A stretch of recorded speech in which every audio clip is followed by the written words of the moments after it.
जो झूम तराना महोत्सव जो प्रोग्राम हो रहा है, ये पिछली वर्ष भी हुआ था इसी टाइम, और पिछले वर्ष की तरह इस बार भी धूमधाम से मनाया जा रहा है। कृष्णा पब्लिक स्कूल सरोना और झूम तराना महोत्सव और Krishna group of music dance and fine arts के संयुक्त तत्वाधान में ये प्रोग्राम पिछले आगे 5 दिन तक चलेगा।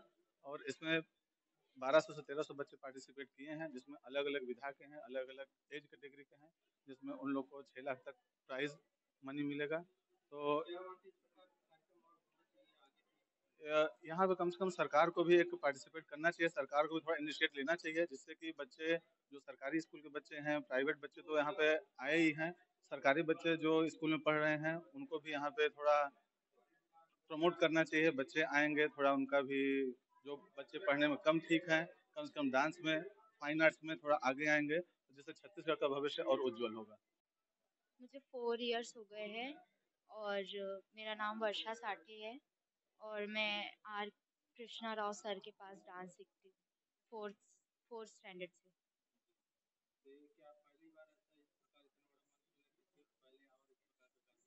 नो सर, ये मेरा फर्स्ट टाइम है।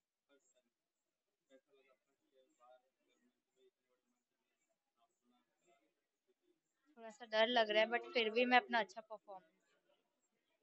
हो गए 1 महीने हो गए। हाँ, मेरा नाम दित्या साहू है। मैं भरतनाट्यम कर रही हूँ।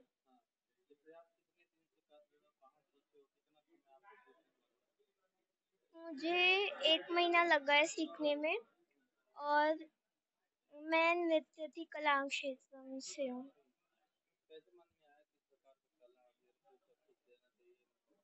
मैं बचपन से सीख ऑर्गेनाइज किया जा रहा है, मगर उसमें कृष्णा पब्लिक स्कूल एक बहुत बड़ा महत्वपूर्ण एक अ, संस्था है के लेवल पे कर रहा है। क्योंकि हर कलाकार को, सबसे मैं पहले ये बोलना चाहता हूँ, क्योंकि ये जो इतना सुंदर सा एक ऑडिटोरियम में हर कलाकार को एक बार प्रस्तुति देने का एक हर टाइम इच्छा रहता है, क्योंकि वो इच्छा पूरी हो जा रहा है। क्योंकि सबको उतना क्षमता नहीं है एक ऑडिटोरियम किराए पे लेके एक मंच में नृत्य करने के लिए, मगर ये ऑडिटोरियम में ऐसे एक नृत्य करने के लिए हर चिल्ड्रंस को, गुरु लोग को, सबको एक मौका मिल रहा है। इसके लिए मैं कृष्णा पब्लिक स्कूल वालों को धन्यवाद बोल रहा हूँ। और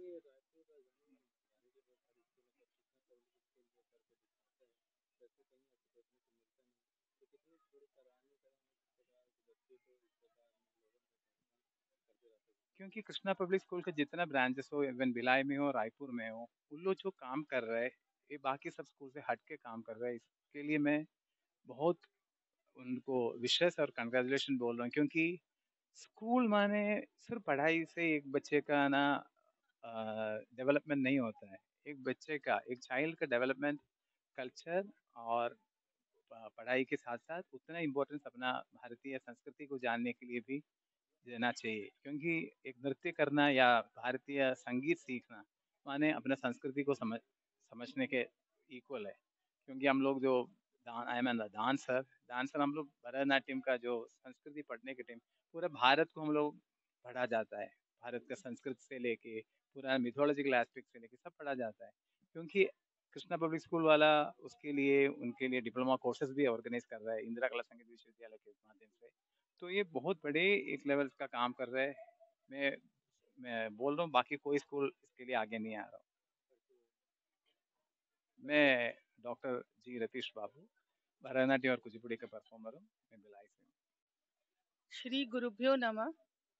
सभी श्रोताओं को मेरा नमस्कारम और पहला वंदन, अभिनंदन उस संस्था को जिन्होंने अपना ये सोच इस शहर में, इस स्टेट में, इस देश में रखा। इस मिट्टी की खुशबू को बचाने का जो कार्य है, एक धरोहर की सुरक्षा, मेरे भारत की संस्कृति की सुरक्षा के बारे में जो सोच करके इस कार्यक्रम को रखा, उनका सराहना जितना भी करो, उनकी तारीफ जितनी भी करो, वो बहुत कम है। दूसरी बात यह है कि जब हम कलाकारों को मंच प्रदान करते हैं, क्योंकि कला ही आपका परिचय विदेशों में बनाता है, कि आपका आर्ट फॉर्म क्या है, आपकी कल्चरल हेरिटेज क्या है, आप कौन हो और आप कहाँ से आए हो।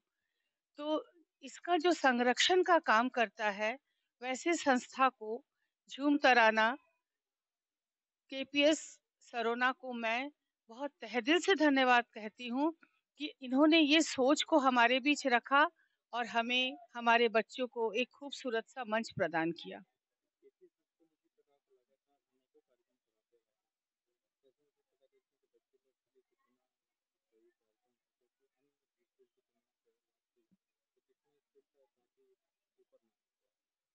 जी, आपने बहुत अच्छा प्रश्न किया।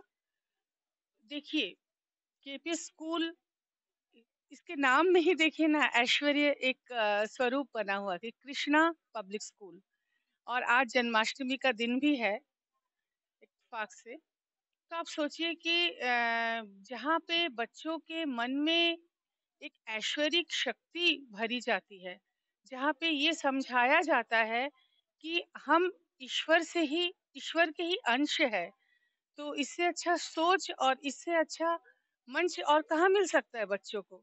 और वाकई में बच्चे, जो बच्चों के देखिए, जो भी बच्चे कलाकार, जैसे मेरे पास भी जो बच्चे सीखते हैं, वो कहीं ना कहीं ट्यूशन फीस देते हैं, लेकिन अगर उसका कुछ आउटपुट ही नहीं है, कहीं मंच में कहीं प्रदर्शन ही नहीं है, तो फिर वो क्या सीख रहे हैं, आपको कैसे पता चलेगा? उनके, इवन उनके पेरेंट्स को भी पता नहीं चलेगा कि उनका बच्चा क्या सीख रहा है। तो इतना बड़ा मंच देना भी, और ये बहुत आसान सा काम नहीं होता है।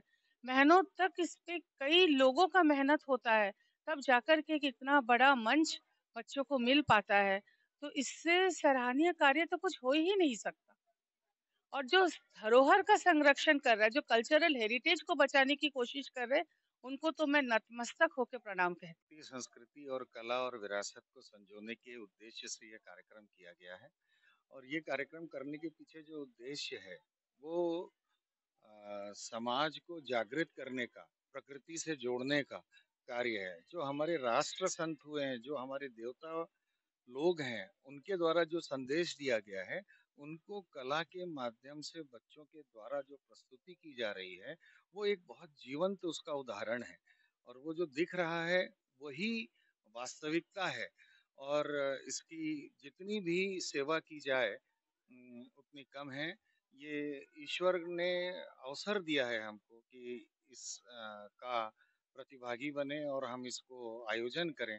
बाकी तो सब उन्हीं की इच्छा से होता है, और उन्होंने ये हमको मौका दिया है। इसके लिए हम ईश्वर को ही धन्यवाद देते हैं कि हम इस कार्यक्रम को करने के लायक बने। और सबसे बड़ी बात यह है कि कोई भी काम करना हो तो उसके लिए एक टीम की जरूरत होती है। और टीम जो है वो हमारे शिक्षकों की है, हमारे टीचरों की है। और जो शिक्षक दिवस के अवसर पर और अभी कृष्ण जन्माष्टमी के अवसर पर जो हमारे शिक्षकों ने अपनी दक्षता का परिचय दिया है, वह निश्चित रूप से तारीफ के योग्य हैं। और ये पूरा कार्यक्रम उनके द्वारा ही किया जा रहा है और उनके कर्मों के प्रयास से ही हो रहा है। हम तो सिर्फ निमित्त मात्र हैं।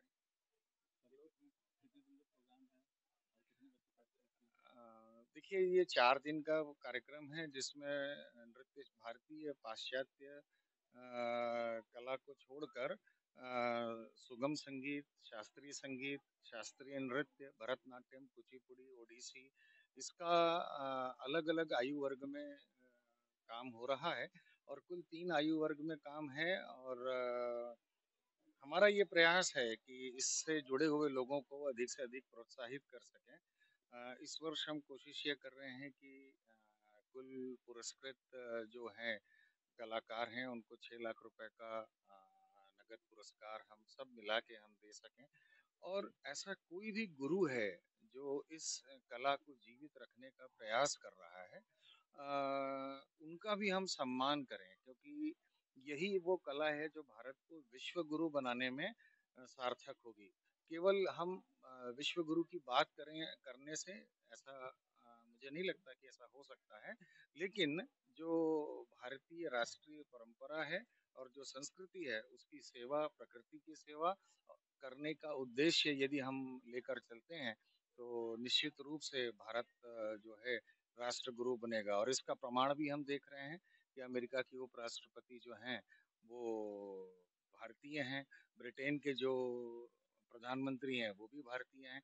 इस तरह मॉरिशस में भी भारतीय मूल के लोग हैं, कनाडा में भी भारतीय मूल के लोग हैं। अभी अमेरिका में राष्ट्रपति पद के चुनाव में भी जो लोग आ रहे हैं वो भी भारतीय मूल के लोग हैं। तो निश्चित रूप से ऐसे लोग जो भारत के संस्कार को लेके चल रहे हैं, उन्हीं के माध्यम से भारत को विश्व में अपना स्थान बनाने में मदद